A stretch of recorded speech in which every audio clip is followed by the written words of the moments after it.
you very much. We're going to have a little session today on the ambassadors. It's a group of people that were selected. They're doing very well. They're very far along in the process.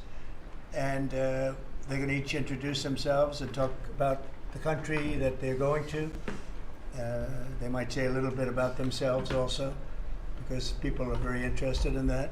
We're also going to sign right now some executive orders, and Will, if you would come forward. Yes, sir. I'll start thinking about signing them, right? A few things for you today, sir. First, we have a pardon for Devin Archer. Devin Archer was a former business partner of the Biden family.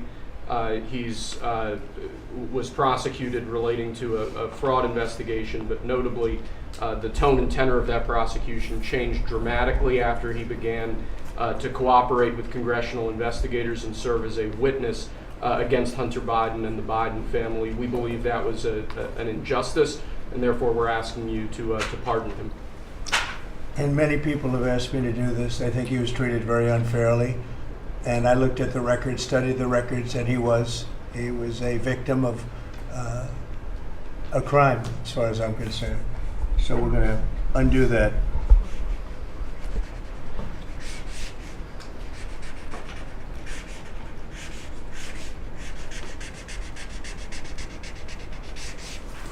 All right. That's Devin Archer. Congratulations, Devin. Next, sir, we have a presidential memorandum for your attention. This memorandum requires the immediate declassification of all FBI files relating to the Crossfire hurricane investigation. This was obviously one of the instances of the weaponization of law enforcement powers of prosecution against you and others. We believe that it's long past time for the American people to have a full and complete understanding of what exactly is in those files. Which gives the media the right to go in and check it. You probably won't bother because you're not going to like what you see. But this was total weaponization. It's a disgrace. Should never happen in this country. But now you'll be able to see for yourselves, all declassified. Is that correct? Would you Yes, sir. say? All declassified? Yes, sir. Everything? The FBI file with there's a classified annex, but other than that, this we'll put everything in the public eye. Is anybody going to look? What about you? You going to look?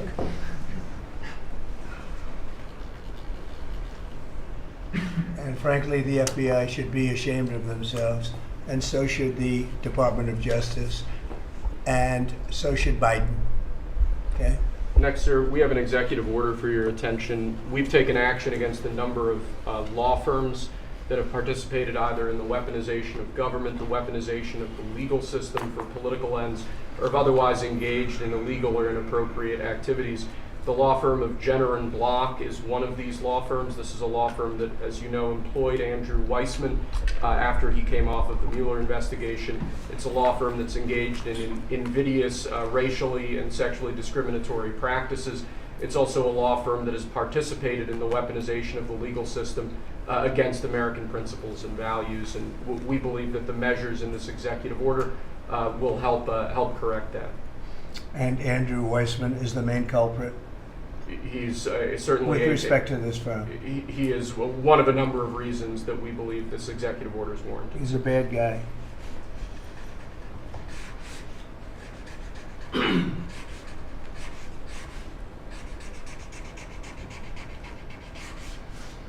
Okay.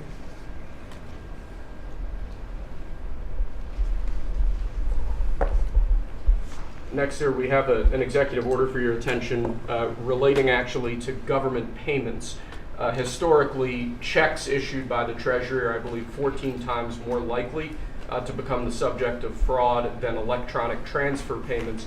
This is an executive order that's going to push the Treasury Department to modernize its payment system to ensure that where possible they're using electronic methods of payment as opposed to paper checks in order to reduce waste, fraud, and abuse in the government, which is obviously an endeavor that we've been pursuing in numerous aspects of government under your leadership.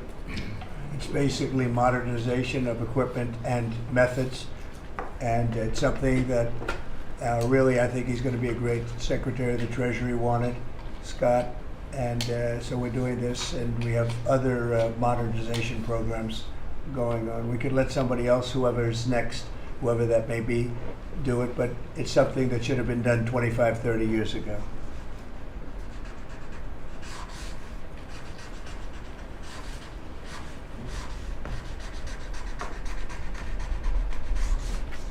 Okay.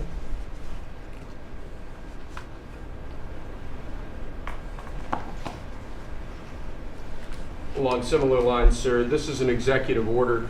We're calling it Protecting America's Bank Account. The basic idea here is that instead of having lots of different departments and agencies and offices issuing payment, often without justification, often without any provided rationale, we're going to be centraling payment processes where possible in the Department of the Treasury and ensuring that measures are taken in Treasury against waste, fraud, and abuse to ensure that money that's leaving the public Treasury is as protected as it possibly can be. All right, good.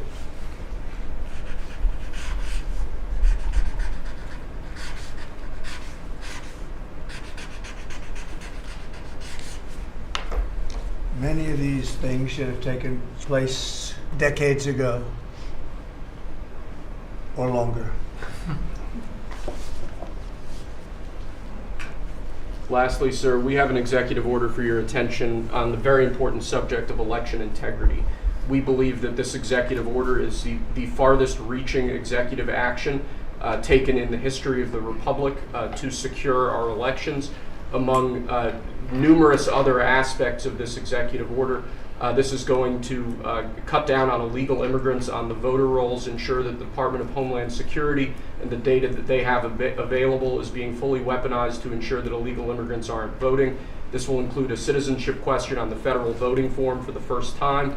This executive order instructs the EAC to cut federal funding to states that don't take reasonable steps to secure their election. This calls on the Department of Justice to vigorously prosecute election crimes, particularly in states that we don't believe are in compliance with federal law around election integrity. I could go on and on for a while, sir, but the compliance with National Election Day rules, cracking down and investigating and prosecuting foreign interference in our elections, revoking President Biden's Executive Order 14019, which essentially weaponized government to corrupt and pollute our election process. There's a lot in here, but we believe that these are very important steps that we need to be taking as an administration at your direction to ensure that our elections are as secure as they possibly can be. Okay, you all understand that? Yes. Election fraud, you've heard the term. We'll end it, hopefully. At least this will go a long way toward ending it. There are other steps that we will be taking in the coming weeks, and we think we'll be able to end up getting fair elections. Perhaps some people think I shouldn't be complaining because we won in a landslide, but we got to straighten out our election. This country is so sick because of the election, the fake elections and the bad elections, and we're going to straighten it out one way or the other.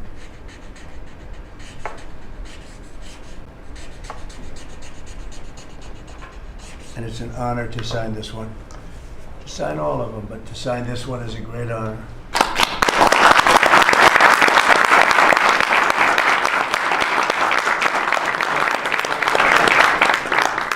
Thank you very much. Sorry, sir.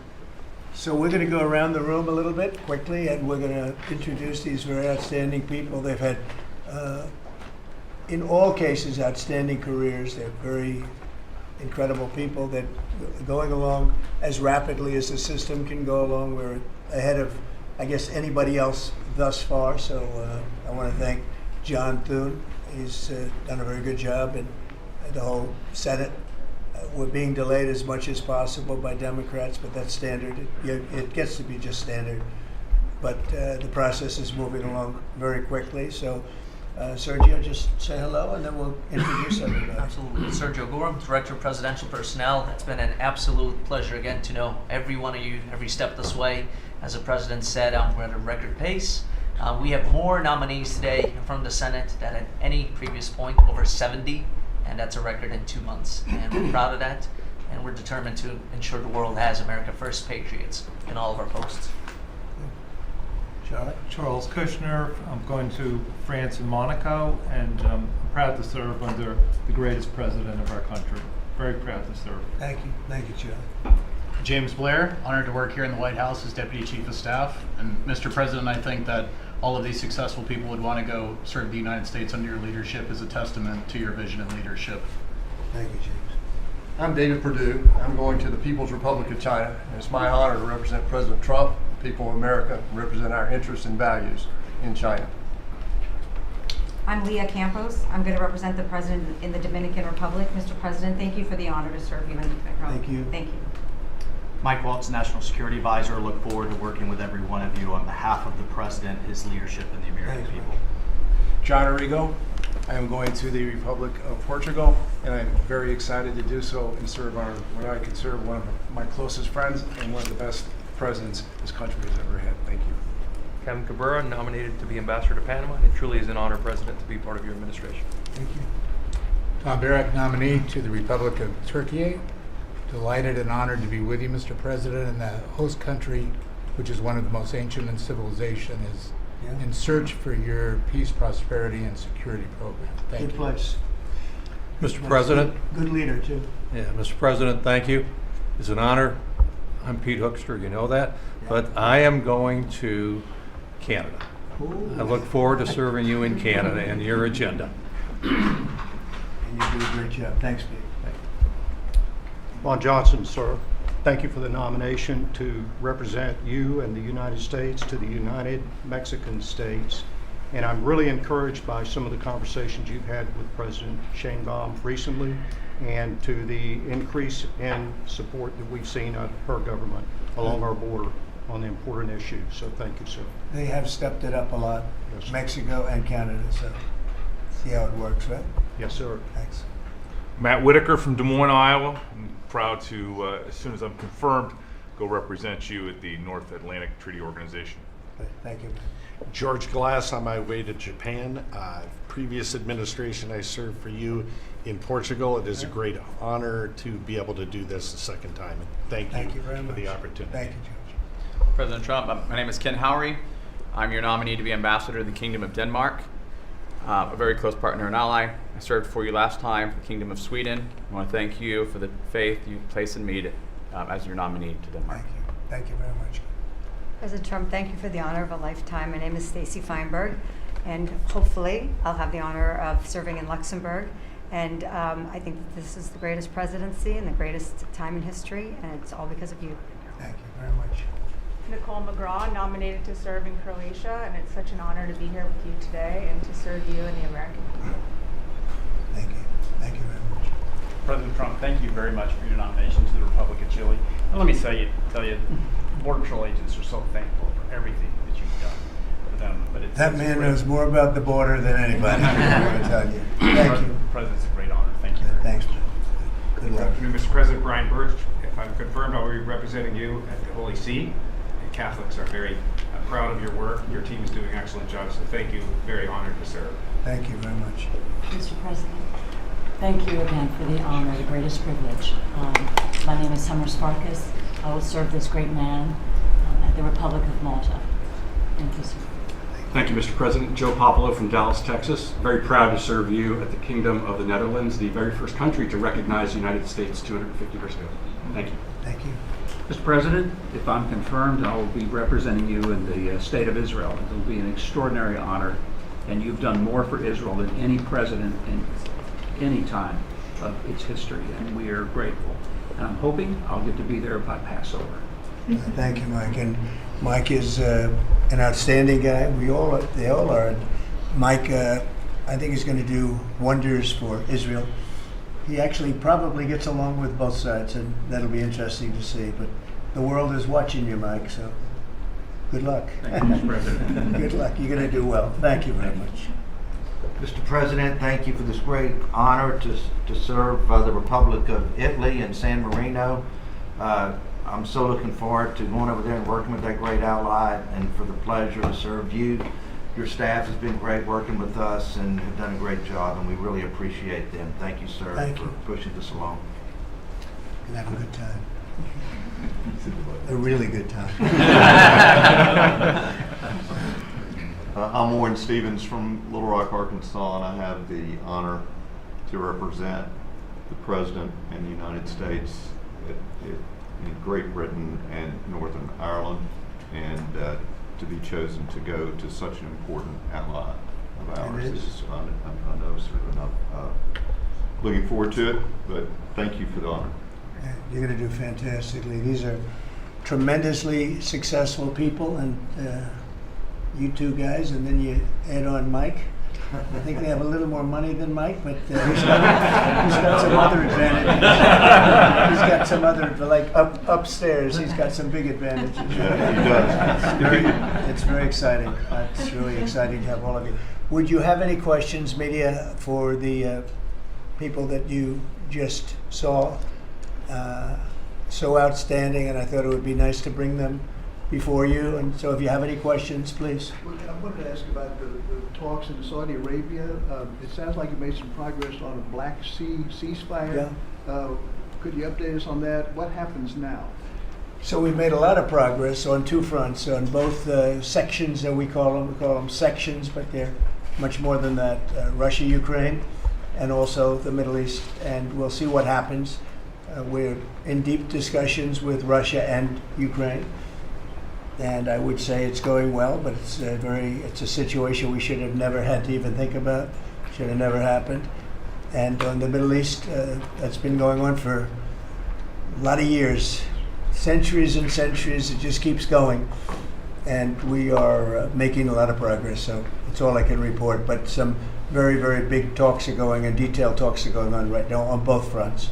Mr. President, you said that your national security advisor learned a lesson after a reporter. Excuse me, I didn't pick you. Go ahead, please. Mr. President, the ceasefire agreement that was brokered today allows for third-party countries to help implement the agreement. What does that look like, and who's going to be involved? The ceasefire agreement? Yes, the maritime ceasefire agreement between Russia and Ukraine. Well, they're going to get together. Look, it's they agreed to something and it got broken. There's tremendous animosity. There's a lot of hatred, as you can probably tell, and it allows for people to get together, mediate it, arbitrate it, and see if we can get it stopped, and I think it will. That'll get stopped. What countries are you looking to work with, sir, to help implement and monitor that ceasefire? We have other countries involved, and they're involved very strongly in the process, and that'll be resolved. That's actually, as bad as it is, that's the least of the problems. So we'll get that resolved, and we are being aided by other countries too. Yes, please. Yes. Brian? Tomorrow, the subcommittee on DOGE is going to review funding for NPR and PBS. Now, every Republican president has always promised to take away this money that's going to these two public news outlets. If they're successful, I know Senator Kennedy has backed it, Marjorie Taylor Greene in Congress has backed it. Would you be interested in defunding and taking away taxpayer dollars to NPR and PBS? Well, I would love to do that. I think it's very unfair. It's been very biased for the whole group. I mean, a whole group of them. And frankly, there's plenty. Look at all the media you have right now. There's plenty of coverage. I was from a different age, and they spend more money than any other network of its type ever conceived. So the kind of money that's being wasted, and it's a very biased view. You know that better than anybody. And I'd be honored to see it end.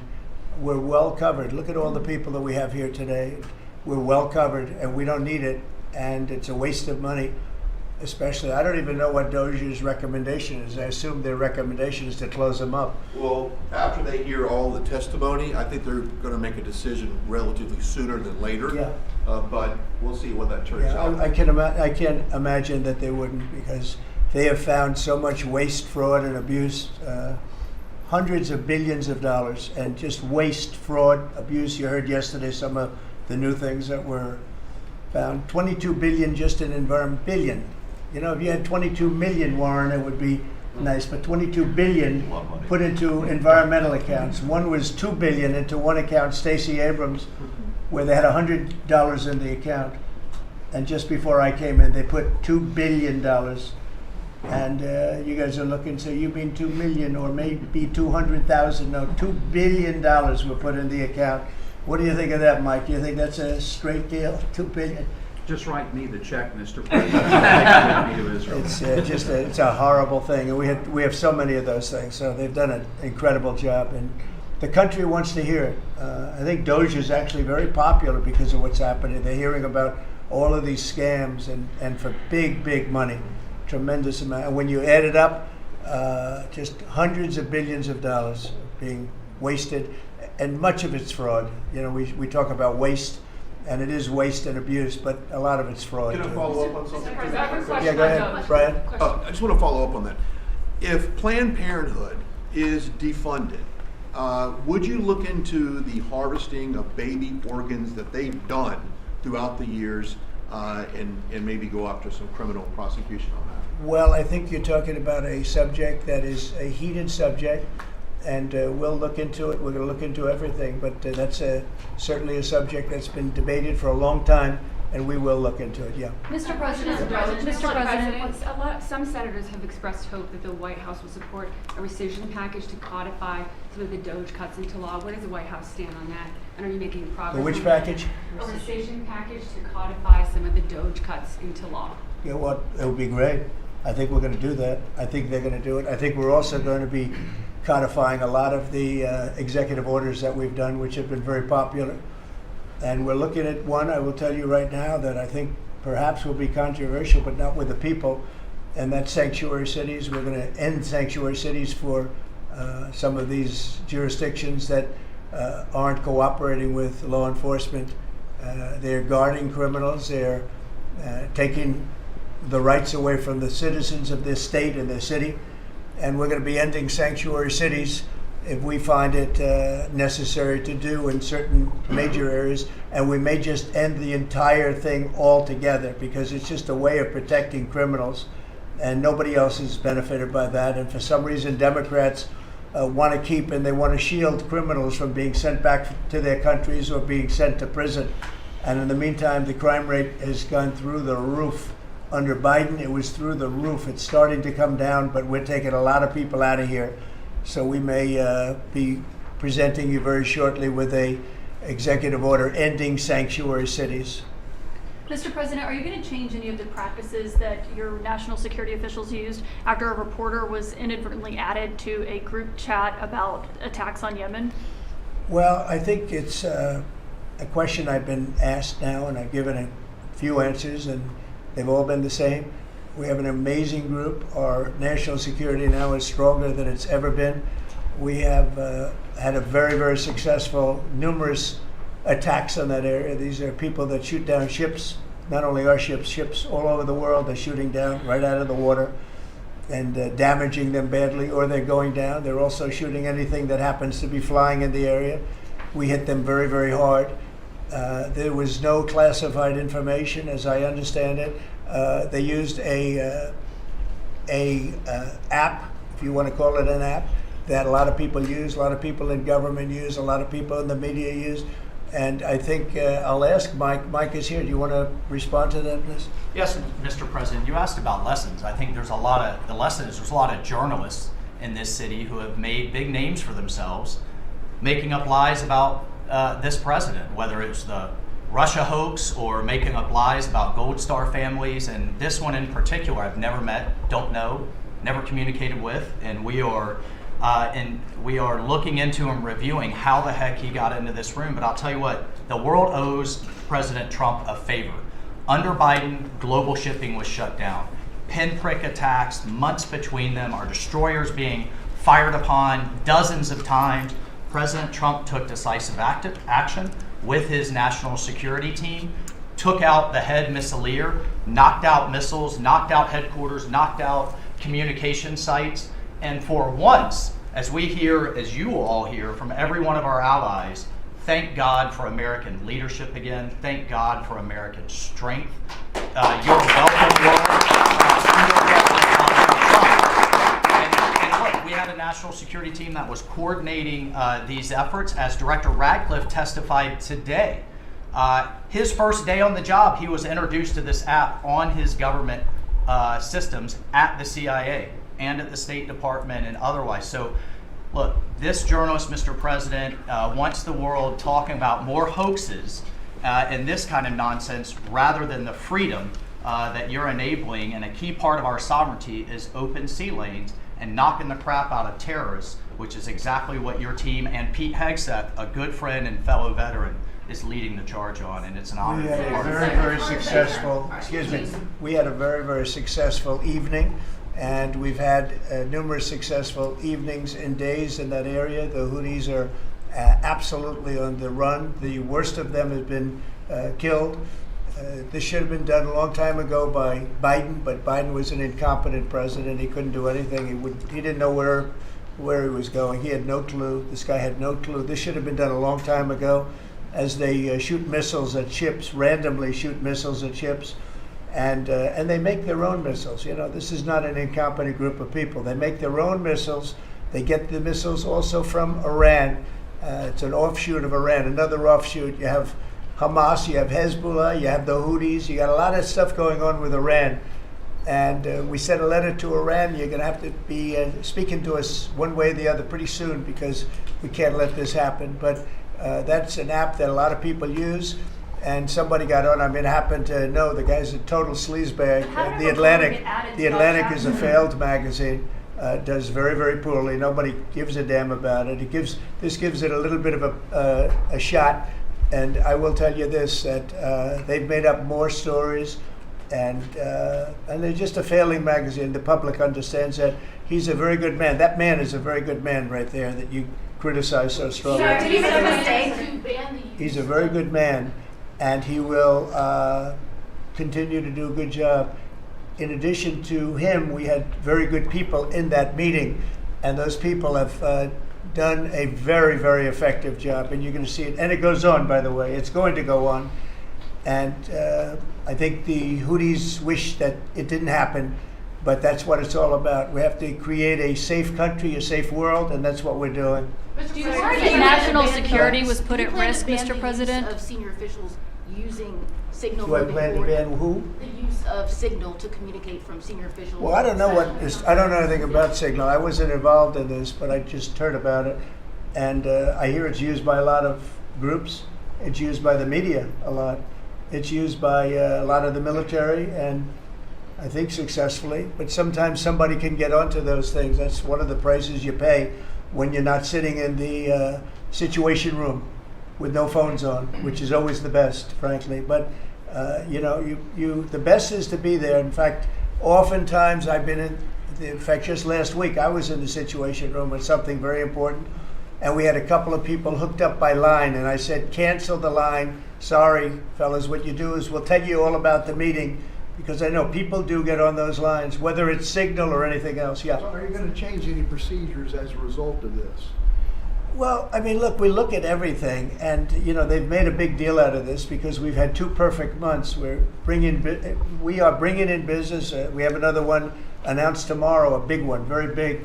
Like in the history of our country, nobody's ever seen anything like it. And I think probably a lot of people are saying they started by saying it was the greatest first month that a president has ever had, and I think that's true. And now they say it's the best second month, and they had to find something. And this certainly will look at this, but the main thing was nothing happened. The attack was totally successful. It was, I guess, from what I understand, took place during, and it wasn't classified information. So this was not classified. Now, if it's classified information, it's probably a little bit different. But I always say you have to learn from every experience. I think it was very unfair the way they attacked Michael. He's a good person. The person that was on just happens to be a sleazebag, so maybe that's just coincidence. I don't know. But you are going to conduct would an it be a investigation. problem if Mr. the Atlantic President? released all the text messages if they're not classified? Well, I don't know. I'd have to ask the military about that, because maybe you wouldn't want that. I don't know. I will say this: that from what I heard, the man that we're talking about, who's not somebody that I don't think most people have ever heard of, he left. He found it very boring, and he left early. He got off the line very early. So I can't speak to it other than that. So he's made up a lot of stories, and I think he's basically bad for the country. But it's a failing venture, very failing venture. They're very upset, and a thing like this is publicity for them. But I don't think we should allow people that are very good, like that man sitting right at the end of the table who's done a great job, we shouldn't allow them to be hurt by it. Mr. President, can I follow up on that? Can I follow up on that? Are you saying you're okay with the continued use of Signal by administration No, officials for that's not what I sensitive? said. I said we'll look into it, but everybody else seems to be using it. It seems to be the #1 used device or app, whatever you want to call it, and we will certainly look. If it was up to me, everybody would be sitting in a room together. The room would have solid lead walls and a lead ceiling and a lead floor. But, you know, life doesn't always let you do that. In the meantime, the attack itself that we were talking about and discussing has been an unbelievable success. But you will Mr. President, you will conduct an investigation, is what you're saying into this. We'll look into it, Chair. Who's Mr. going President, to I lead would that look into it, investigation? Chair. I want to Is look that into the FBI or anything who like would do that. I would ask them. It's not really an FBI thing. It's really something having to do with security. Security, like will somebody be able to break in? Are people able to break into conversations? And if that's true, we're going to have to find some other form of device. And I think that's something that we may have to do. Some people like Signal very much. Other people probably don't. But we'll look into it. I think, Michael, I've asked you to immediately study that and find out. If people are able to break into a system, now in this case it wasn't that this attack was going on and nobody found out anything. And again, the person that was on, as I understand it, he left very early because he didn't find it very exciting. But I think it's something you should look into. Yes, sir, we are. We have our technical experts looking at it. We have our legal teams looking at it. And of course, we're going to keep everything as secure as possible. No one in your national security team would ever put anyone in danger. And as you've said, and we've repeatedly said, the attack was phenomenal and it's ongoing. But the media wants to talk about everything else except for the hostages you're getting out of the Middle East, Iran on its back foot, sea lanes getting reopened, peace in Europe. As we just saw today with a Black Sea ceasefire, we were just on with Steve Witkoff, myself, our team in Saudi Arabia. They want to talk about all this other stuff except for your amazing successes and the successes of your team. One of the other things, and sometimes you have to move very quickly, and there are other devices that are very good, but they are very, very cumbersome, and you're not able to use them and, from a practical standpoint. So all we can do is find out the best we have with modern technology. They'll probably get better over the years. Yeah, go ahead. Sir, on the Black Sea, so the Kremlin has said that there are several conditions that would need to be met for this agreement to happen. This includes sanction relief for banks and some companies. Did the U.S. agree to all of those conditions that they laid out? They will be looking at them, and we're thinking about all of them right now. There are about 5 or 6 conditions. We're looking at all of them. Why Mr. President said that it's looking into how a journalist got added to that Signal chat? Is it possible that there could be a firing of even a lower mid-level official once that person is identified? About what? About the Signal chat that we've been discussing. We've pretty much looked into it. It's pretty simple, to be honest. It's not. It's just something that can happen. It can happen.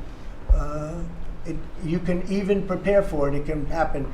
Sometimes people are hooked in and you don't know they're hooked in. They're hooked into your line and they don't even mean bad by it.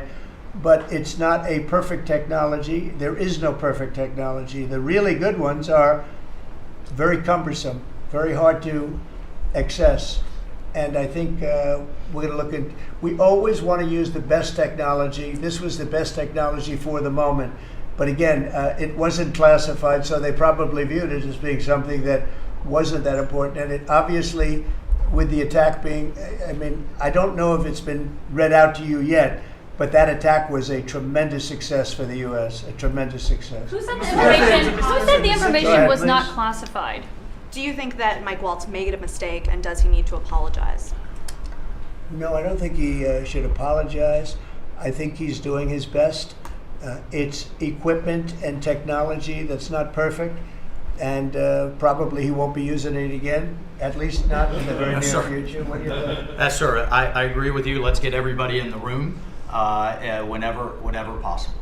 A lot of times you find out defects by exactly things like that, but I don't think it's something we're looking forward to using again. We may be forced to use it. You may be in a situation where you need speed as opposed to gross safety.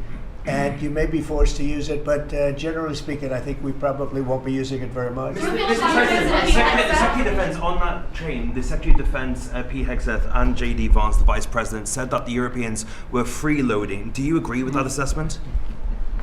Do you really want me to answer that? Yeah, I think they've been freeloading. The European Union's been absolutely terrible to us on trade, terrible. And as you know, NATO, I got them to pay hundreds of billions of dollars. They were way behind. And if you look if you look at Ukraine, so we're in for $350 billion because of Biden. Should have never happened, this war.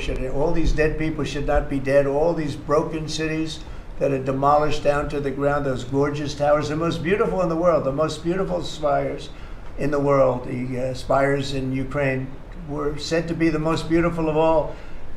Just about every one of them is lying on its side in a million pieces. It's so sad to see what's happened to a heritage. No, I think that when they say the European Union and you could say NATO also. Look, NATO, and I don't blame NATO for this. I don't blame Europe for this. I blame Biden for the fact that he didn't make them equalize. And to this day, I said to him, "You got to catch up. You got to equalize." But why are they in for $100 billion and we're in for possibly $350 billion? It shouldn't be. It shouldn't be. And you could say more important for them because we have an ocean in between. So it's one of those things. You'll be seeing Liberation Day. I call it Liberation Day in America. You're going to be seeing it on April 2nd.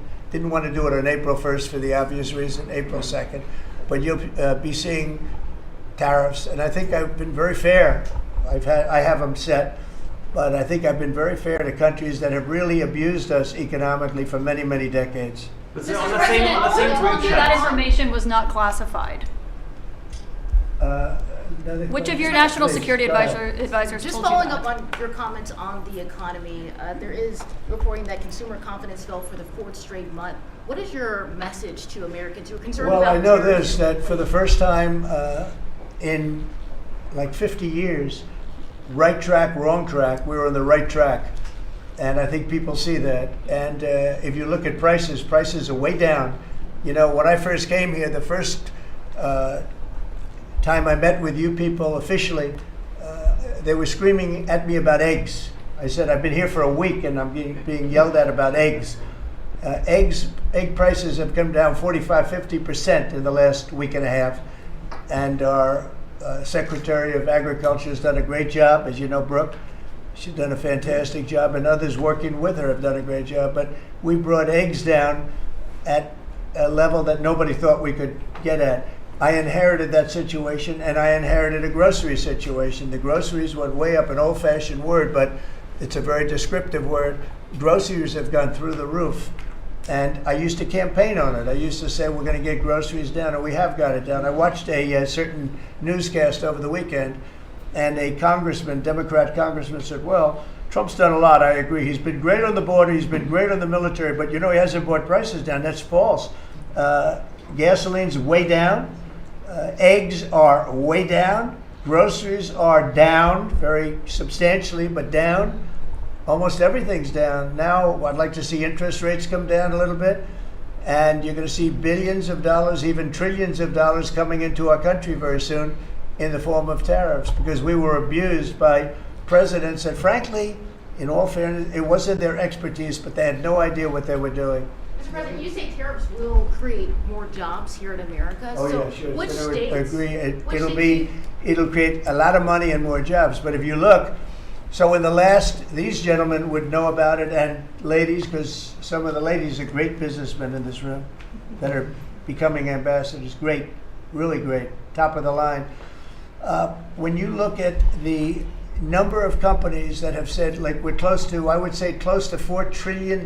We never had numbers like that. The number one chip maker in the world from Taiwan coming in with $200 billion. We have Apple. Look at Apple. $500 billion. $500 billion. They're going to build plants all over the United States. They were all being built in China. You have many, many companies, and maybe above all, you have the car companies coming in at levels that nobody's ever seen before. We have Honda is opening up one of the biggest plants in the world in Indiana. and many car companies are coming in. We have AI. We're leading China by a lot in AI, and we're going to keep it that way because we've made it very good for them, and we're going to protect them. Once they're here, we'll protect them through taxes, through incentives, and also through tariffs. Thank you very much, everybody. Thank you very much. Thank you.